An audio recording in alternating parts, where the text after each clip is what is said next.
Sallallahu ala Muhammad sallallahu alaihi wasallam. Bismillahirrahmanirrahim. Assalamualaikum warahmatullahi wabarakatuh. Alhamdulillah wassalatu wassalamu ala Rasulillah Muhammad ibn Abdullah, la haula wala quwata illa billah. Rabbi shrah li sadri wa yassir li amri wahlul 'uqdatam min lisani yafqahu qawli.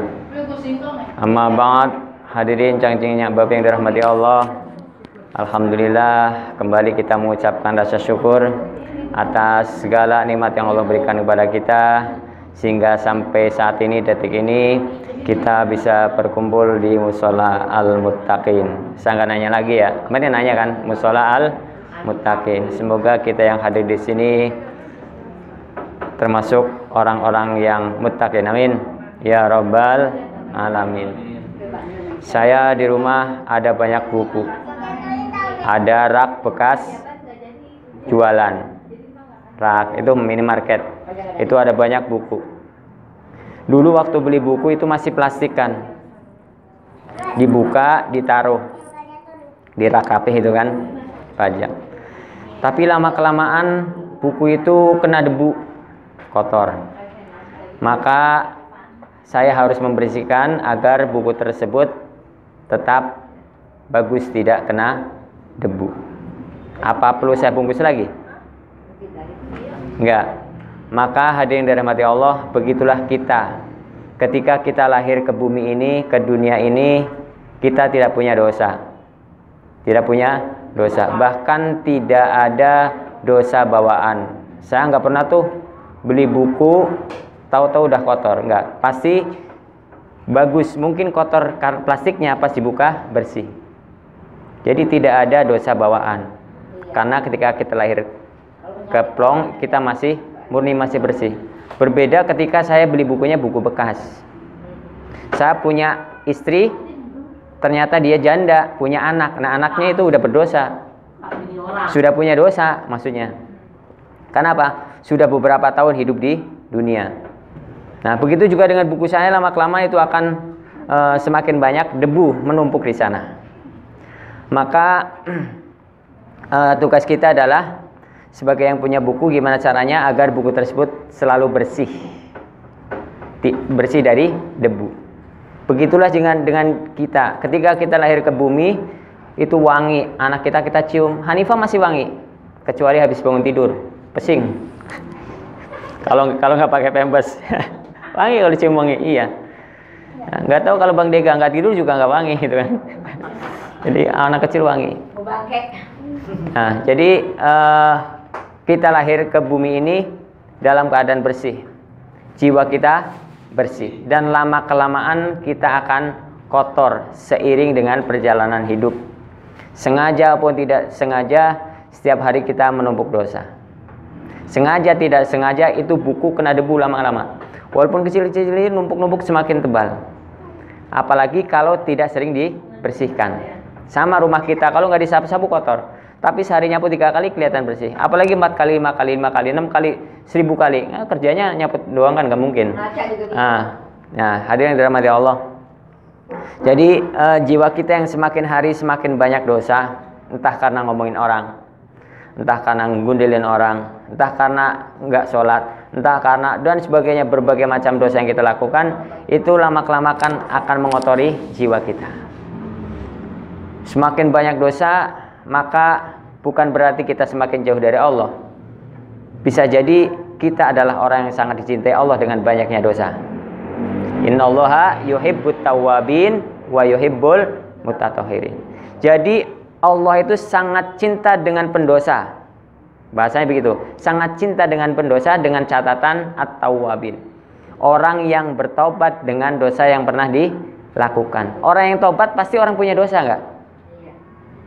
Cing, dia ngapain cing?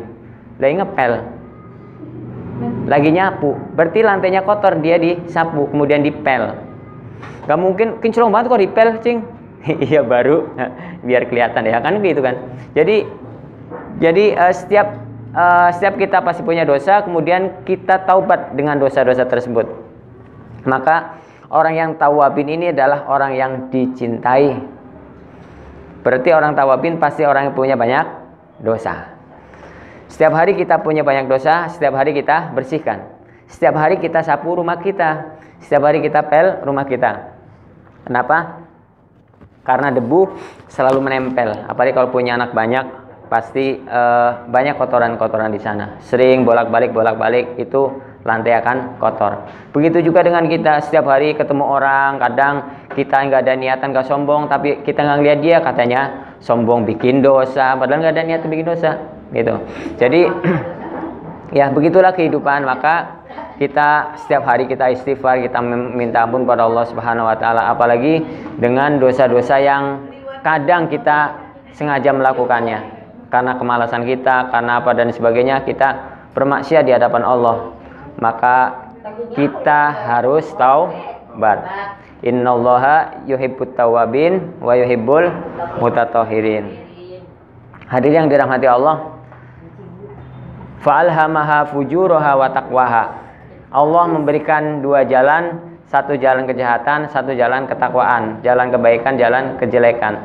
Nah, bagi orang yang qad aflaha man zakkaha, ya gimana? Cing bunyinya? Qad aflaha man zakkaha wa qad khaba man dassaha. Beruntunglah orang yang menyucikan jiwanya.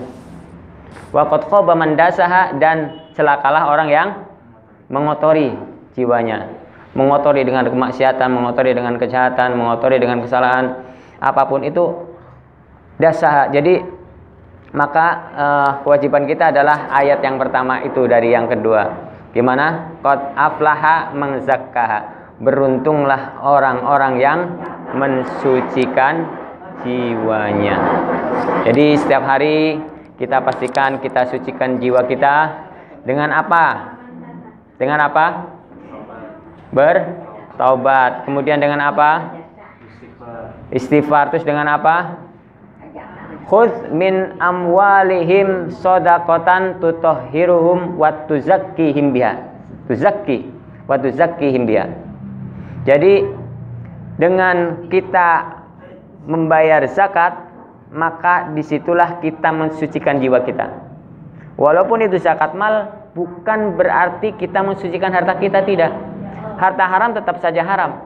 Tidak bisa kita cuci sehingga menjadi halal.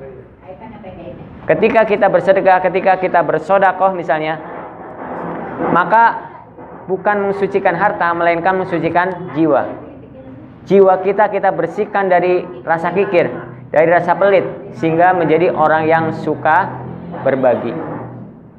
Qad aflaha man zakkaha. Gini ya, benar ya? Coba dicek ayatnya, benar ya, Cing? Qad aflaha man zakkaha. Iya kan? Qad aflaha man zakkaha wa qad khaba man dassaha. Hadirin yang dirahmati Allah. Selanjutnya pensucian jiwa selanjutnya adalah dengan kita melaksanakan ibadah sholat. Karena dengan kita mendekatkan, dengan kita sholat, maka kita akan semakin hari merasa selalu ada yang mengawasi. Kemana-mana kok perasaan ada yang lihat ya. Nah, berarti disitulah semakin meningkat ketakwaan kita. Mau ini, ada yang lihat lagi. Wah, ntar gimana lagi? Takut berpikir panjang untuk berbuat yang tidak baik. Kenapa? Karena nanti ada pertanggungjawabannya nanti di akhirat. Tidak perlu nunggu akhirat, di dunia pun akan dibalas dengan kejahatan yang kita lakukan. Minimal hati kita tidak tenang, kotor kan, jiwanya kotor, hati tidak tenang sehingga tidak bahagia. Karena tujuan kita adalah as-sa'adah fid darain, kebahagiaan di dua tempat, fid dari dunia wa daril akhirah. Maka dengan menjalankan semua perintah Allah dan meninggalkan semua larangannya, insya Allah kita zakkaha, kita termasuk orang yang beruntung. Qad aflaha man zakkaha, kita orang yang bahagia pula. Kenapa? Karena hati ini bersih, maka hati selalu bahagia. Hadirin yang dirahmati Allah, semoga setiap hari kita bisa menyapu halaman kita, kita bisa menyapu rumah kita, bisa mengepel hati kita. Itu yang utama. Dengan kita sedekah, dengan kita sholat, dengan kita berbuat baik, dengan amar ma'ruf nahi munkar. Subhanakallahumma wa bihamdika asyhadu an la ilaha illa anta Astaghfiruka wa atubu ilaih. Pas 10 menit ya, karena konten lebih dari 10 menit ditinggalin.